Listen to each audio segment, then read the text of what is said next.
오늘은 원래 이제 한 5월 달에 한번 이렇게 준비할까 했는데 기회를 좀 놓치게 되어서 가정을 좀 돌아볼 수 있는 시간을 가지면 좋겠다라는 생각을 하게 되었습니다.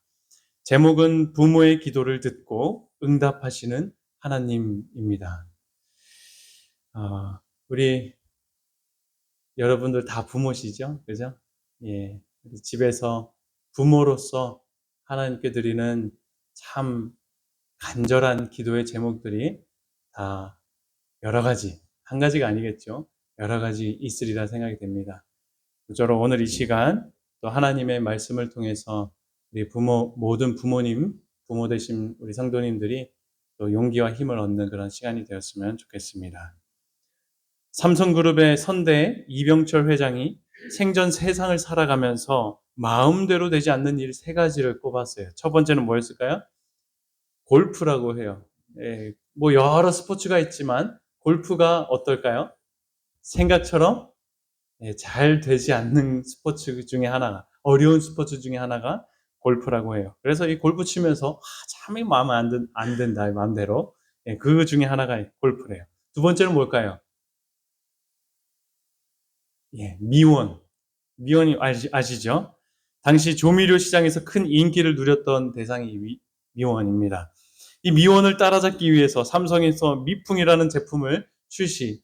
저는 기억이 안 나지만 아마 여러분들은 다 알 거예요. 그죠? 미풍이라는 그런 제품을 출시했지만 시장에서 큰 성공을 거두지 못하게 되죠. 이로 인해서 미원 사업에 그런 어려움을 겪었고 이 점 또한 참 마음대로 되지 않는다. 라고 이야기를 했다고 합니다. 그리고 마지막으로 하나가 뭘까요? 그 중에서도 가장 마음대로 안 되는 것이 자식이래요. 예. 자식들이 자신의 뜻대로 따라주지 않거나 사업을 물려받는 과정에서 여러 어려움을 겪게 되면서 자식만큼 마음대로 되지 않는 것도 없구나. 이병철 회장이 이야기했습니다. 제가 이 이병철 회장의 마음대로 안 되는 일 순서를 골프, 미원, 자식으로 이렇게 표현해서 그렇죠. 사실 가장 먼저 이야기했던 주제가 뭐였을까요? 자식이었어요. 자식을 먼저 얘기했어요. 사업도 아니고 자기의 어떤 스포츠도 아니에요. 자식을 가장 먼저 얘기할 정도로 제일 마음대로 안 되는 일이 자식이다, 이야기를 했습니다. 우리 봄은 읍내 주변에 보더라도 벼농사를 하고 또 밭농사하고 과수원 하시는 분들을 쉽게 만나볼 수가 있죠. 하지만 1년 농사를 하다 보면 농사가 참 쉽습니까? 어렵죠. 예, 참 쉽지 않다는 것을 느끼곤 하는 것 같습니다. 뭐 그냥 일기만 보더라도 가뭄이 있고 장마가 있고 태풍이 있고 또 원하지 않는 그런 벌레들이나 짐승들이나 얼마나 달려드는지 모르죠. 때로는 원하는 대로 1년 농사가 안 될 때도 얼마나 많은지 모릅니다. 그래서 어떤 사람은 농사는 투기다 라고 이야기하는 사람들도 있어요. 그만큼 진짜 그냥 예, 우연에 맡기는 것 같은 그런 것 같은 것이죠. 참 뜻대로 되지 않는 것이 농사예요. 그래서 흔히들 이런 농사를 빗대어 자녀 키우는 것을 자식 농사라는 말이 그래서 생겨난 것 아닌가 생각해 보게 됩니다. 왜 그래요? 마음처럼 어떻게 자라지 않아요? 잘 이렇게 자라주지 않는 것 같은 느낌을 받기 때문에 그런 것 같다 생각이 들어요. 아이를 낳아 부모가 되면 그때부터 두 가지 마음이 든다고 합니다. 처음에는 아이가 잘 커서 훗날 부모에게 훌륭한 자녀를 두었다. 사람들로 칭찬을 좀 받고 싶은, 야, 누구 자식이냐, 누구 집 딸이냐, 이런 이야기를 듣고 싶은 마음이 생긴다고 해요. 하지만 두 번째 마음이 이내 또 생겨요. 그렇게 뜻대로 자라지 않음을 경험하게 되면요. 큰 것 바라지 않을 테니 그저 그냥 무탈하게 건강하게 잘 자라기만 해달라라는 그런 마음을 가지게 된다고 합니다. 그런 면에서 정말이지 자식 농사는 참 적절한 비유이고 표현인 것 같다라는 생각을 해보게 되었습니다. 이게 자식 농사를 하는 우리들 부모의 마음인 것 같습니다. 내심 잘 커서 성공한 인생을 살아서 뭐 부모의 기쁨은 둘째치고 자기네들 참 잘 살았으면 하는 그런 마음도 있지만 혹 그런 삶을 살지 못할지라도 그저 건강하고 무탈하며 특히나 믿는 가정의 자녀들이라면 신앙 안에서 바르게 잘 자랐으면 하는 것이 부모로서의 자식 농사하는 마음이다라는 생각을 해보게 됩니다. 사랑하는 성도 여러분, 여러분들은 자식 농사를 잘 가꾸며 살아오셨습니까? 어떤 것 같습니까? 이병철 회장의 말처럼 사실 마음대로 안 되는 것이 자식 농사였다. 여러분들도 똑같이 고백하지 않을까 생각해 봅니다. 먹이고 재우고 똥 치워주고 기저귀 채워주고 그렇게 어려서는 속 썩이는 일 없이 키우는 대로 잘 자라다가 이제는 자기 생각과 자기 목소리를 내기 시작하면서 부모인 우리와 자주 부딪히고 부모의 조언이라 하며 했던 나의 일방적인 말이나 사랑이라며 했던 부족한 행동들로 때로는 자녀들이 원하지 않게 삐뚤게 자라기도 하고 또 언제는 오냐오냐 하며 사랑만 해주며 양육시켜서 자녀가 건강하지 못하게 성장하기도 하고요. 또 자녀들을 참 바르게 키운 것 같지만 신앙심이 부족해서 교회와 멀리 사는 자녀들을 볼 때 참 그 마음 한켠에 무거운 고민이 또 짐이 있을 때도 있죠. 또한 아이의 관심을 자녀들에게 가져다 주지 못했거나 무책임하게 키워서 잡초 가운데 자라게 된 자녀들을 보면 참 미안하고 또 한스럽기도 한 때가 있으리라 생각됩니다. 그리고 때로는 예기치 못하게 이 죄악된 세상의 모진 풍파로 사랑하는 자녀를 부모보다 먼저 보내야 하는 아픔도 있었으리라 생각해 봅니다. 자식 농사 잘 하고 싶었는데 뜻대로 되지 않아 자식들에게 되려 미안하기도 하고 마음 아플 때가 얼마나 많으셨는지요. 우리 한 영상을 볼게요. 이게 다 부모님의 마음이라 저는 생각합니다. 상황은 지금 써보고 생각나도 아들 딸 만났다가 아들 일본에서 딸이 영상학과 하는데 우리 엄마 아빠 너희한테 친구들이 왔고 부모로서 그렇게 무언가를 충분하게 해줘야 되는데 그런 것도 못 해주고 그래서 참 마음이 아픕니다. 아들이라는 것은 어느 누가 바꿀 수 없는 것이고 크게 도와주지도 못했고 했는데 그들이 아주 계속 부족한 게 부모 마음 아닐까요? 죽는 순간까지 제가 그런 마음으로 살고 있어요. 계속 부족한 거예요. 너무 어마어마했던데 그래서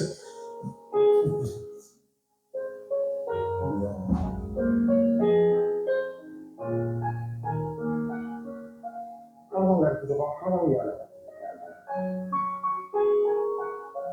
미안하다 참 모든 것이 부족하고 못 가르치고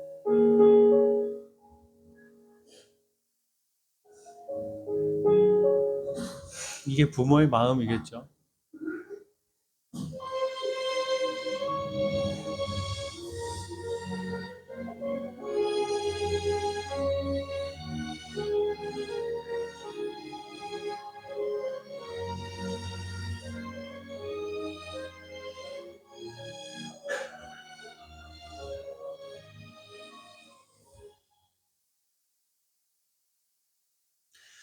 이게 자식 농사하는 우리 여기 계신 모든 부모님들의 마음이라 생각해 봅니다. 내가 아무리 없이 살고 부족한 가정에 살았을지라도 내 자식들에게만큼은 더 좋은 것을 주려고 나름 열심히 노력했지만 내 자녀들에게 좋은 비료나 거름이 되어주지 못했다 생각하면 그래서 원하는 수확이 이루어지지 않은 것 같다 생각할 때면 참 미안하고 자책되고 걱정이 되는 것이 우리 부모님들의 마음이리라 저는 생각합니다. 저희 할머니가 딱 그런 마음으로 사셨던 것 같아요. 남편은 6.25 전쟁으로 불구자가 되어서 결국에 견디다 못해 자살을 합니다. 그렇게 6남매를 이 할머니, 어머니는 혼자서 길렀죠. 남자들이 하는 노가다도 하고 밭일할 때는 아이를 업고 저기 옆에다 풀어놓고 그렇게 참 힘들게 기르셨어요. 애지중지 키웠지만 그 당시 시대가 그랬듯이 또 배우지 못했기에 자녀들 교육도 전혀 신경 쓰지 못하고 그렇게 제대로 못 시키고 자녀들이 학교도 잘 졸업 못하고 그렇게 키우게 됐죠. 자녀들이 또 이 화합도 이루지 못할 뿐더러 어떤 자녀는 부모를 원망하고나 있고 생전에 3명의 자녀를 먼저 보내야 했고, 살면서 어느 자식 하나 할머니를 호화스럽게 해주지 못했고, 오히려 손벌리는 자녀들만 잔뜩 있었죠. 한평생 고생만 하고 지지리도 복 없는 삶을 우리 할머니가 산 것 같다라는 생각이 듭니다. 늘 자기 때문에 못 배웠다 자책하고 자기 때문에 자녀들이 저 모양이 되었다고 할 때마다 어렸던 저도 할머니의 모습 속에서 얼마나 안타깝고 안쓰러웠는지 모릅니다. 할머니의 삶이 기뻤을까요? 고생만 하며 살았는데 자식들은 하나같이 뜻대로 안 되었고 마음속에는 일이 많았는데도 말입니다. 하지만 그럼에도 할머니는 자식들을 끝까지 사랑하셨어요. 그렇게 느낄 수 있었던 것은 신앙을 받아들인 후에 할머니가 이 망한 것 같은 자식 농사를 바라보면서도 그 속에서도 늘 언제나 자녀들을 위해 기도하기를 그치지 않았다는 것이에요. 거기서 저는 사랑을 많이 느꼈어요. 술 먹고 속 썩이는 아들을 위해 늘 기도했고요. 결혼도 안 하고 떠돌이 생활하는 아들을 위해서 기도했고, 딸이지만 정 하나 없는 맏딸을 위해서도 늘 기도했고, 우리 손자들을 위해서도 기도하셨습니다. 지금에라도 잘 되었으면 하는 바람에 그냥 건강하고 행복하기를 바라며 형제간에 서로 사랑하며 신앙을 받아들여 행복하게 살길 바라며 그렇게 기도하셨어요. 사랑하는 성도 여러분, 오늘날 여기 계신 부모님들의 마음도 마찬가지라 저는 생각됩니다. 언제나 자녀들에게 미안하지만 동시에 또 그런 자녀들을 위해서 사랑으로 기도하고 계시리라 저는 생각합니다. 저는 이렇게 마음이 아프고 자녀들을 위하여 간절함으로 드리고 있는 모든 부모된 자들의 눈물 섞인 기도를 하나님께서는 분명히 들으시고 반드시 응답해 주실 것을 믿고 확신합니다. 그렇게 되길 소망합니다. 오늘 이 시간 하나님께서 주시는 위로와 용기로 다시금 우리 자녀들을 위하여 기도하는 일에 열심과 인내를 가지게 되시길 간절히 소망합니다.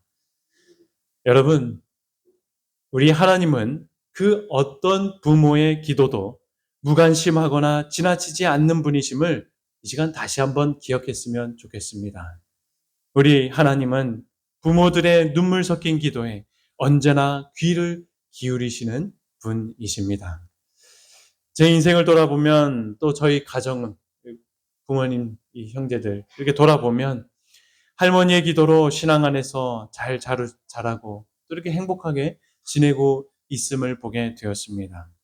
할머니의 모든 기도를 제가 다 기억하고 알 수는 없지만 종종 머리맡에서 하셨던 할머니의 기도는 거의 자식들을 위한 기도였습니다. 고모들과 큰아버지들, 그리고 손자인 저희들을 위한 기도였죠. 때론 흐느끼면서 기도할 때도 참 많았습니다. 눈물을 흘리면서 울부짖으며 기도할 때도 많았어요. 그때마다 자녀들을 향한 어미의 사랑과 부모의 마음을 느낄 수 있었던 것 같습니다. 할머니의 기도가 그리워서 오랜만에 할머니의 기도 노트를 수첩을 좀 펴보았어요. 그러다 자기 자식을 위해 기도한 것을 읽어보게 되었습니다. 이 글씨를 못 알아봐서 겨우 옮겨 적었어요. 하나님이시오. 하나님 아버지, 내가 주께 기도합니다. 나의 거짓됨을 살펴보시옵소서. 하나님, 저는 약속을 빕니다. 전 부족합니다. 말씀의 능력이 없고 기도의 능력도 없고 지식의 능력도 없고 하나님께서 한결같은 사랑으로 저희 가정의 자손들을 사탄에 유혹당하지 않게 흔들리지 않고 말씀 안에서 거듭나게 하소서. 우리 아들 이상철, 이상배, 이호셉, 이환이, 이광희, 이동희 꼴이 되지 않고 머리 되게 해주시옵소서. 죄가 있다면 죄를 다 회개케 하시고 빛의 갑옷을 입혀주세요. 아멘. 할머니가 이 기도를 이 노트에 적어두지 않았으면 저는 할머니가 우리를 위해 어떤 기도했는지 지금에서 전혀 기억하지 못했을 거예요. 아, 이런 기도를 하셨구나. 노트를 적어서 이제 성인이 된 제가 확인해 볼 수가 있어요. 여러분들도 한번 좀 적어보시면 좋을 것 같아요. 자녀들이 그 글에서 사랑을 사는 날 동안 내내 간직하고 살 줄 믿습니다. 여타 할머니의 기도 노트를 보면 여느 부모님들처럼 언제나 자식들이 주님 안에서 잘 되길, 보호받기를, 세상에서도 인정받게 되기를 늘 기도했습니다. 특별히 신앙심 없는 자녀들을 위해서도 자주자주 기도하셨는데 큰 고모와 둘째 큰아버지 술 많이 마셨거든요. 얼마나 기도하셨는지 몰라요. 그리고 만날 때마다 전화할 때마다 예수님 믿어보라, 교회 나가보라고 간절한 마음으로 예수님을 얼마나 또 자녀들에게 소개했는지 모릅니다. 이처럼 할머니는 자식들을 위해, 손주들을 위해 많은 시간, 때론 눈물로 기도를 해 오셨습니다. 이런 할머니의 기도가 제가 성인이 된 후에 돌아보니 참 감사했어요. 하나님도 이런 할머니의 기도를 들어주셨으리라 저는 믿습니다. 근래 들어서 알게 된 또 다른 사실이 하나 있습니다. 그것은 저희 형제를 위해서 늘 기도한 또 다른 존재가 있었다고 하는 사실입니다. 그게 누구였을까요? 엄마였습니다. 어릴 적 부모님과 떨어져 지내면서 엄마 아빠가 그리울 때면 우리들에게 쥐어주신 이 앨범 사진을 보곤 했습니다. 그 사진들을 보며 아, 나도 저렇게 화목했구나. 그런 생각. 아, 사랑으로 우리를 키우신 부모님이 있었구나, 나도. 그런 생각을 하곤 했습니다. 교회도 열심히 다니고 애지중지하며 또 사랑해 주시고 어디 여행도 자주 다니면서 이런 행복한 시간을 보냈음을 이 사진을 통해서 저는 보게 되었어요. 눈에 넣어도 아프지 않은 자식으로 나도 살았구나. 앨범을 보면서 회상을 하게 되고 기억은 나지 않지만 그렇게 느낄 수 있었죠. 아버지가 강원도에 계신 할머니 댁에 내려와서 지내기 시작했을 때도 주말에라도 이렇게 엄마가 내려와 가족들이 모여서 파티도 하고 그랬나 봅니다. 사진들 속 우리 가정은 정말 여느 가정처럼 평범한 시간들을 보냈다라고 이렇게 생각하는 순간 싶다가도 이 현실을 또 보게 되면 아빠는 돌아가셨죠. 엄마는 그 후로 얼굴도 안 비추고 있죠. 그래서 이 어린 적 이 앨범을 보면서 언제나 이 보다가 그런 생각하다가도 결론을 내리길. 그런데 엄마는 지금 뭐 하고 있지? 왜 우리에게 나타나지 않지? 친척들 말만 따라 이 우리들 버리고 간 게 참 확실한가 보다 하며 울적한 마음으로 그런 결론을 짓게 되고 이 앨범도 전차 안 보게 되었습니다. 그렇게 저희는 엄마의 존재를 지우고 기억을 없애고 그냥 그런 유년 청소년 시절을 보냈죠. 하지만 엄마는 어땠을까요? 그 생각은 안 해봤어요, 저는. 우린 엄마를 잊고 살았을지라도 엄마는 우리를 늘 기억하고 항상 우리를 위해 기도하셨다고 이제 나중에 이제 성인이 되어서 듣게 되었습니다. 결혼한 후에 알게 되었죠. 생각해보면 엄마도 얼마나 힘든 시절을 보냈나 돌아보게 되었어요. 지금의 저보다도 어렸어요, 나이가. 사랑하는 남편이 사고로 죽게 된 것도 크나큰 충격이었는데 저희 친가 쪽에선 사실 큰아버지가 큰 역할을 했죠. 우리 큰아버지 아시는 분들이 몇 명 계시는데 그 성격을 아실 거예요. 이 자기 동생 죽게 된 게 이 우리 엄마 탓이라고 하면서 장례식도 못 오게 하고 그렇게 저와 동생을 엄마에게서 그냥 무조건 이렇게 갈라놓게 했습니다. 그리고 책임을 우리 친가에서 지겠다고. 외가댁에서 세 차례나 강원도에 와서 양육권을 행사했지만 끝내 어렵게 되어서 더 이상 갈 수가 없었다고 이것도 훗날 듣게 되었어요. 예. 가정 형편도 이 엄마가 가정 형편도 좋지 못했고 누구라도 힘들었던 IMF 시절. 게다가 일찍 엄마도 부모님을 잃었대요. 그래서 오빠들을 의지하며 살아왔죠. 또 사회 초년생이었던 저희 젊은 엄마는 힘들어도 늘 가족과 자식만을 바라보며 살았을 텐데 이제 남편과 자식들까지 다 사라졌으니 그 삶이 어땠을까? 이제 결혼한 후에 생각해 보게 된 것입니다. 그리고 엄마가 그런 이야기들, 그간의 이야기들을 들려주었죠. 그런 이야기를 들어보면 비참해도 참 그렇게 비참한 삶이 없었다 알게 되었어요. 사는 것이 아니었어요. 몸도 망가지고 정신적으로도 얼마나 오랜 기간 힘들었는지 모릅니다. 엄마의 말로는 할 수 있는 게 기도밖에 없었다고 이야기해요. 그래서 매일같이 교회 새벽 기도를 나가셨대요. 초등학교 입학을 위해서 기도하고 생일 때면 한 해 또 건강하게 보내달라고 기도하시고 중학교, 고등학교에 갈 나이에도 우리 소식을 어떻게든 들어보려고 하시고 그때마다 기도하시고 할 수 있는 것은 기도뿐이라며 저희 형제를 위해 늘 기도했다 이야기합니다. 사랑하는 성도 여러분, 또 부모 되시는 여러분, 하나님께서는 아무리 은밀하게 기도할지라도요, 여러분 부모들의 기도에 결코 무관심하거나 지나치는 분이 아니심을 잊지 않게 되시길 간절히 소망합니다. 사무엘의 엄마 한나의 기도 여러분들이 잘 아시죠? 어땠습니까? 하나님은 그 부모의 기도 역시 지나치지 않으셨어요. 자녀가 없던 한나, 얼만큼의 기간 동안 기도했을까요? 그건 우리가 알 수 없습니다. 하지만 예상은 해보게 됩니다. 저도 결혼하고 자녀를 위해 이제 기도하고 있지만 아이를 이제 계획하고 원한 지 이제 2년은 아직 안 됐습니다. 그래서 이 한나처럼 괴롭고 통곡할 정도로 기도하고 있지는 않은 것 같아요.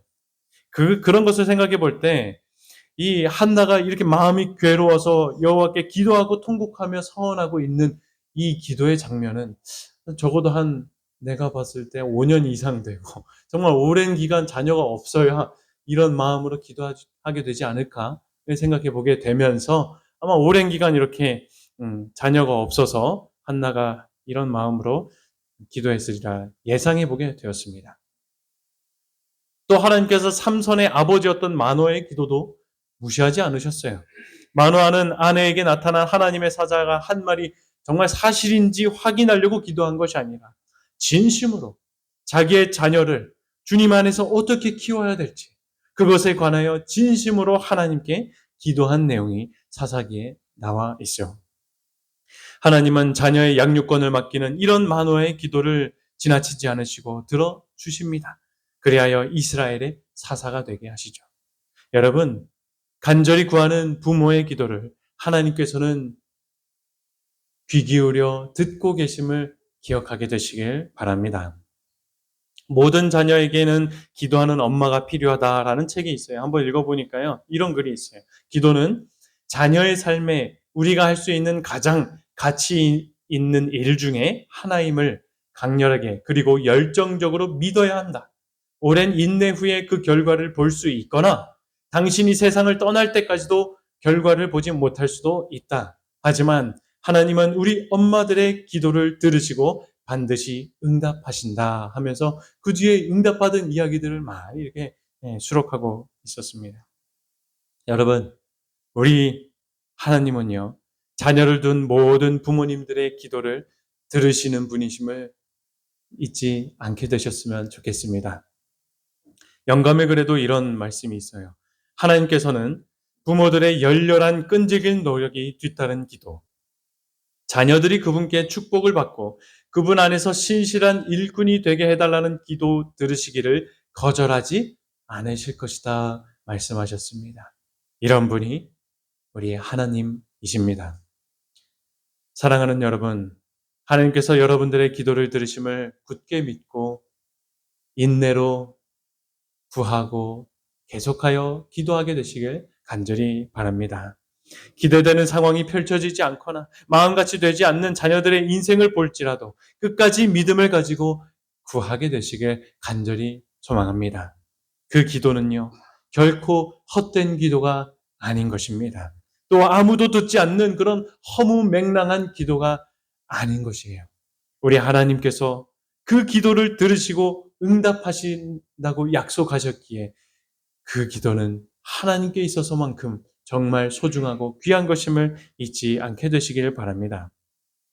그렇게 한다면 기도하는 우리 모든 부모의 기도와 소원을 주님이 아시고 반드시 이루시고 응답하실 줄 믿습니다. 하나님은 할머니의 기도를 귀담아 들으셨던 것이 분명합니다.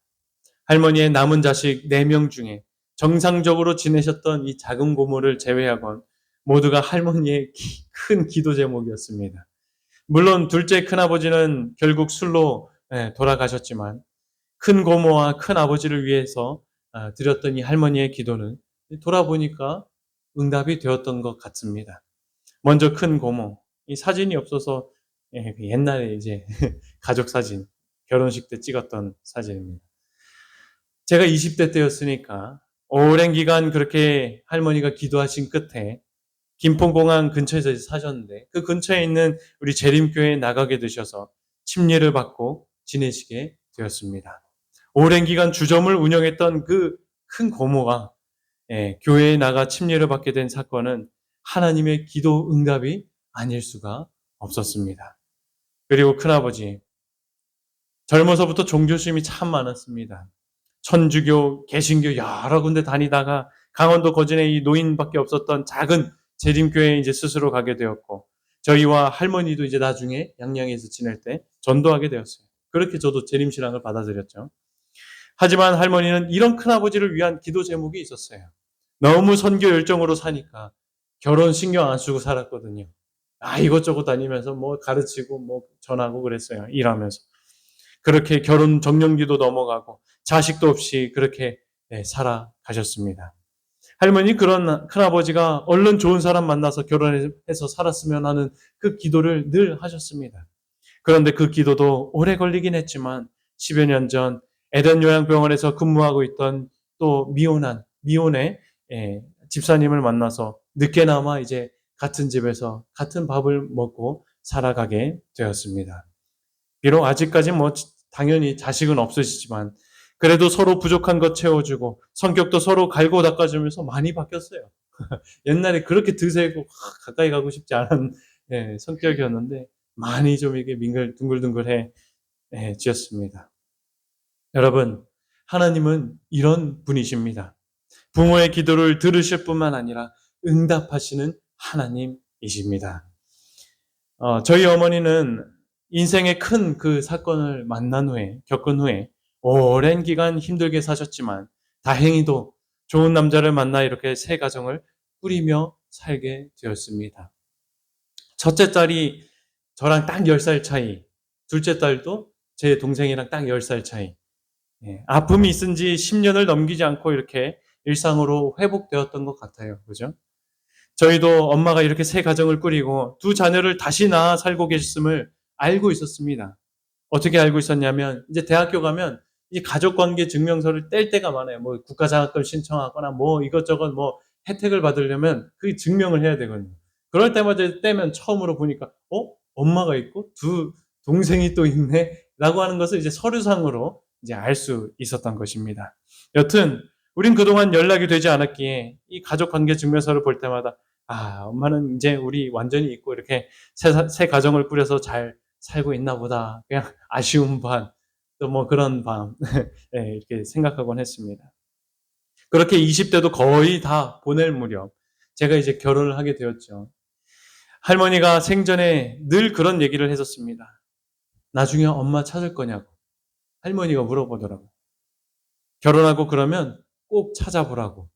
할머니가 그런 얘기를 해서 마음에 한켠에 계속 그렇게 갖고 있었습니다. 주변 어른들도 물어보니까 뭐 목사님들도 그렇고 교회 성도님들도 그렇고 만나보라고. 우리 여기서도 이야기를 물어봤던 것 같아요. 그죠? 그래서 엄마의 주소를 확인하고 저와 동생이 한 통의 편지를 써서 보내게 됩니다. 내용인즉슨 우리 잘 살고 있습니다. 이제 결혼도 합니다. 그러니 엄마도 이제 뭐 어떤 참 죄책감이나 그런 거 가지지 말고 편하게 사시라고, 행복하게 사시라고 뭐 그런 내용의 편지를 써서 그 주소지에 있는 주소에 원래 동생이 이제 저는 여기 서천에 있을 때였죠. 그때 이렇게 했습니다. 저나 동생은 엄마가 이미 가정을 꾸려 살고 계셨기 때문에 그리고 뭐 행복하게 잘 살고 있는 것 같았기 때문에 전혀 뭐 방해하고 싶은 마음이나 그 가정에 끼어들고 뭐 이런 마음이 전혀 없었습니다. 그래서 가정이 다시 하나가 될 것까지 당연히 뭐 바라거나 생각지도 않았죠. 반대로 엄마도 그랬을 것입니다. 스스로 뭐 이렇게 어떤 참 안타까운 선택을 했지만 그런 상황이었지만 뭐 힘들이지 않고 자란 그 자녀를 공짜로 막 얻거나 다시 막 하고 싶은 그런 마음도 없으셨을 거예요. 그런 자격이 없다고 생각했겠죠. 하지만 하나님은요, 모든 부모들의 기도를 정말로 들으시고 응답하시는 분이셨습니다. 하나님은 참 놀라운 일들을 갑작스럽게 빠르게 이루어 주셨어요. 안 그래도 이제 사랑하는 할머니가 돌아가시고 원래 이제 결혼하면 부모석에 할머니를 앉히려고 그랬어요. 다 할머니가 키운 거니까요. 근데 돌아가시니까 그 자리 누굴 채워야 되나? 이 큰아버지한테 부탁하니까 큰아버지는 막 뭐라 하면서 그 자리를 거절했어요. 뭐 여러 가지 참 결혼할 때 고민이 됐지만 하나님께서는 참 사랑이 넘치시죠. 편지한 후로 하나님은 엄마와 계속 만날 수 있게 해주셨는데 엄마에게 그래서 조심스럽게 제안을 하게 되었습니다. 그동안 엄마로서 해준 게 하나도 없다며 미안해 하심과 동시에 그 결혼식 자리에 앉아달라고 이제 제안을 드렸는데 그렇게 먼저 또 말해주어서 얼마나 고마운지 모르겠다 하시면서 또 조심스럽게 또 흔쾌히 그 자리를 수락해 주셨습니다. 또 아버님이랑 여동생들도 저희 형제를 어떻게 여동생들인데 갑자기 오빠들이 생긴다 생각해 보십시오. 어떻겠습니까? 하나가 될 수 있을까? 참 걱정이 많았거든요. 근데도 어렵게 생각하지 않고 가족으로 또 오빠로 잘 받아주었어요. 그래서 그렇게 상견례도 잘하고 결혼식도 하게 되었습니다. 외가 친척들이 또 얼마나 저희를 반겨주었는지 몰라요. 저는 가족이 없어서 그 뒤에 가족 이제 사진 찍을 때 휑할 그걸 생각해 볼 때, 얼마나 초라할까. 그런 생각을 늘 했거든요. 자신감이 없고. 근데 이제 하나님이 외가 친척들까지 다 동원해서 가족 자리를 채워주신 거예요.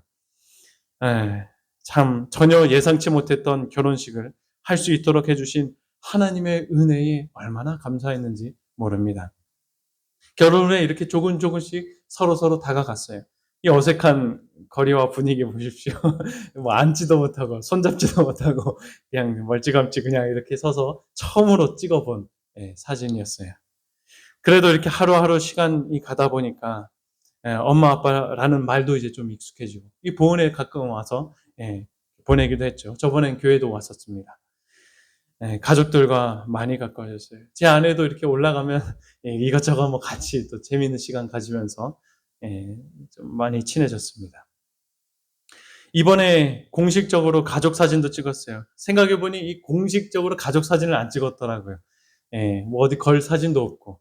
그래서 이렇게 찍게 되었습니다. 여긴 저희 형제도 있지만 이 첫째 딸, 그러니까 남자친구도 같이 가가지고 찍었어요. 결혼도 안 했는데 갔어요. 너 결혼해야 된다고 무조건. 그런 얘기를 했는데. 여튼요, 살아오면서 이런 일을 저는 원한 적도 없고, 상상한 적도 없습니다. 이렇게 가족 사진까지 찍게 될 것은 정말로 제 인생에 있어서 놀라운 일입니다.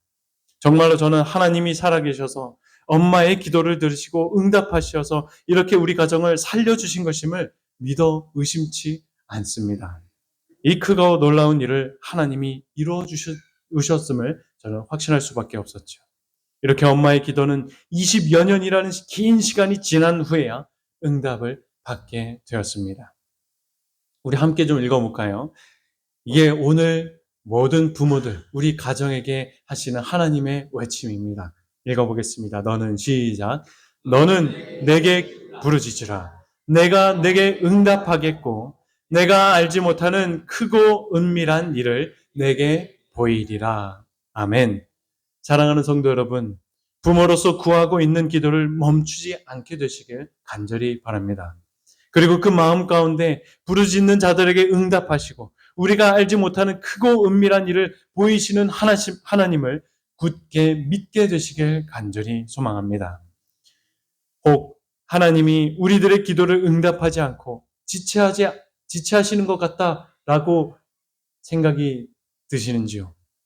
그럴 때라도 하나님께서는 그럴 만한 계획과 이유가 있다는 사실 또한 잊지 말아야 할 것입니다. 여러분, 만약 하나님께서 한나로 수년 동안 기도하게 하지 않으셨다면, 아니 그냥 애를 그냥 바로 가지게 하셨다면 어떤 일이 일어났을까요? 그 위대한 사무엘이 그런 생애를 살 수 있었을까요? 재림교 주석에 보니 이렇게 기록이 되어 있더라고요. 아마 하나님은 그런 전적인 굴복을 오래 기다리고 있었는지 모른다. 그 이전에 한나의 태를 열 수도 있었으나 그렇다면 과연 한나가 이 책임을 감당할 준비가 되어 있었겠는가? 하나님의 그 사용하시겠다는 그 자식을 서원하며 드릴 수 있었냐? 이거예요. 귀한 또 하나님께서 주신 자식이니 하나님께 드려드릴 수 있는 이 굴복. 하나님께서는 이 이유 하나 때문에 자식을 빨리 주지 않으셨던 것입니다.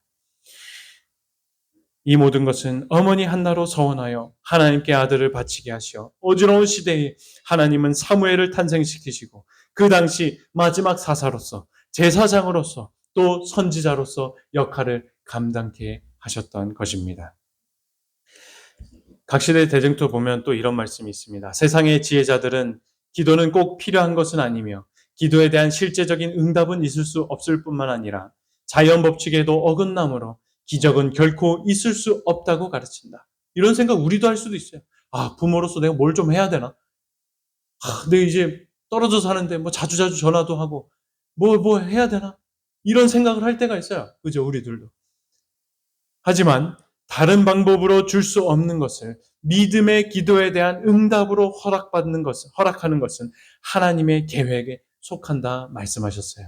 여러분, 하나님께 기도하는 것은요, 어떤 우리의 이론과 상식을 뛰어넘는 위대한 계획과 지혜자에게 구하는 것임을 잊지 않게 되시길 간절히 소망합니다. 저희 엄마도요, 단 한 편의 편지를 우리에게 보내주거나, 우리 중간중간 와서 얼굴을 비춰주거나, 이런 적이 한 번도 없었습니다. 단지 기도할 뿐이었어요. 그런데도 하나님께서는 응답을 해 주신 것입니다.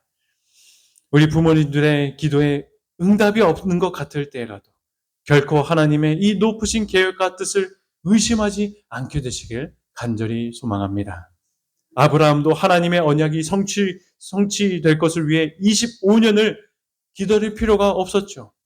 그를 위한 하늘의 계획 속에 아브라함이 온전히 들어갈 수 있는 때가 왔을 때 하나님은 과거의 모든 실수와 실패들을 축복을 위한 디딤돌로 바꾸시고 정말 그 약속을, 언약을 이루시게 되는 것입니다. 가정이 회복된 후에 엄마랑 그런 얘기를 했어요. 우리의 과거가 참 아팠지만 엄마에게도 그 시간이 없었다면 엄마는 벌써부터 신앙을 떠나버렸을 거라고.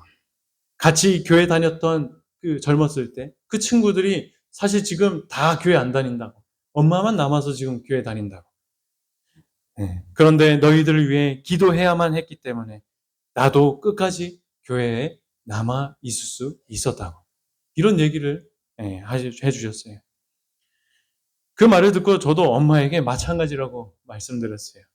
아무리 이름이 요셉이고 교회를 다녔을지라도 청소년 때 성경을 읽고 예수님을 만나지 못했을 것이고 이렇게 목회하고 있지 못했을 것이라고 정상적으로 그냥 살아갔다면 말이죠. 그런 말을 하니 사실 엄마도 일이 이렇게 된 후에 주변에서 목회자가 되는 게 어떻겠냐고 엄마에게 제안하는 사람들이 있었대요. 목사가 되라고, 여자 목사. 큰 외숙모도 여자 목회자였거든요. 고민이 많이 됐지만 언젠가 돌아올 수 있는 우리를 생각해서라도 거절하셨다고. 그런데 지금에 보니 그 말마저 제가 목회하는 일을 보면서 하나님이 이렇게 이루어 주셨구나 또 하나님을 찬양하게 되었다 엄마가 이야기를 했죠. 우리가 믿고 기도드리는 하나님은 이런 분이십니다. 이는 내 생각이 너희 생각과 다르며 내 길은 너희의 길과 다름이니라. 여호와의 말씀이니라. 이는 하늘이 땅보다 높은 같이 내 길은 너희의 길보다 높으며 내 생각은 너희의 생각보다 높다고 하셨습니다. 이런 분이 하나님이시죠. 또 이런 분이세요. 여호와의 말씀이니라. 너희를 향한 나의 생각을 내가 아나니 평안이요 재앙이 아니니라. 너희에게 미래와 희망을 주는 분. 이런 분도 우리가 믿는 하나님이십니다. 또 이렇대요. 마음의 경영은 사람에게 있어도 말의 응답은 여호와께로부터 나오느니라. 사람이 마음으로 자기의 길을 계획할지라도 그 걸음을 인도하시는 이는 여호와 하나님이시죠. 이런 분이 우리가 믿는 하나님입니다. 여러분, 하나님은 지혜이시고 위대하신 분이심을 결코 잊지 않게 되셨으면 좋겠습니다. 자녀들을 위하여 참 많이 기도하고 계시죠. 얼마나 눈물을 흘리며 고민되며 또 잠 못 이루는 그런 시간들을 보내십니까? 아무리 기도해도 자녀들이 교회에 나갈 것 같은 기미가 보이지 않고 아무리 구해도 자녀들 속에 신앙심이 생겨나는 것 같지 않고 아무리 말해도 하나님의 사랑을 깨닫지 못하고 있을 때라도요. 끝까지 인내하며 믿음을 가지고 하나님께 구하게 되시길 바랍니다. 평안과 미래와 희망을 주시는 우리 하나님은요. 부모 되신 여러분들의 어떠한 기도도 무시하지 않으실 뿐더러 놀라우신 지혜로 반드시 여러분들의 기도를 응답해 주실 것을 저는 경험을 통해서 확신합니다. 그래서 때론 우리가 예상과 다르고 우리가 기대한 것과 다를지라도 주님의 높고 선하신 계획에 따라 그 기도는 반드시 응답받게 될 줄 또한 믿어야 하는 것입니다. 그러니 용기를 내시고 힘을 내시기 바랍니다. 그런 주님께 모든 걸 맡기고 평안을 누리게 되시길 간절히 소망합니다. 끝으로 우리 하나님은 기쁨의 결실로 영광 받으시는 분이심을 기억해야 돼요. 성경은 우리 각 인생의 존재 이유가 뭐라고 해요? 왜 우리를 만드셨다고 합니까? 하나님의 영광을 위해서 만드셨다고 해요. 그 말이 무슨 말입니까? 하나님의 영광을 위해서 창조했다는 것. 이 영광이라는 말 언어에 대하여 사전에서 이렇게 얘기합니다. 하나님께 영광을 돌리는 것은 예배에서 하나님을 하나님으로 인정하고 고백하는 것.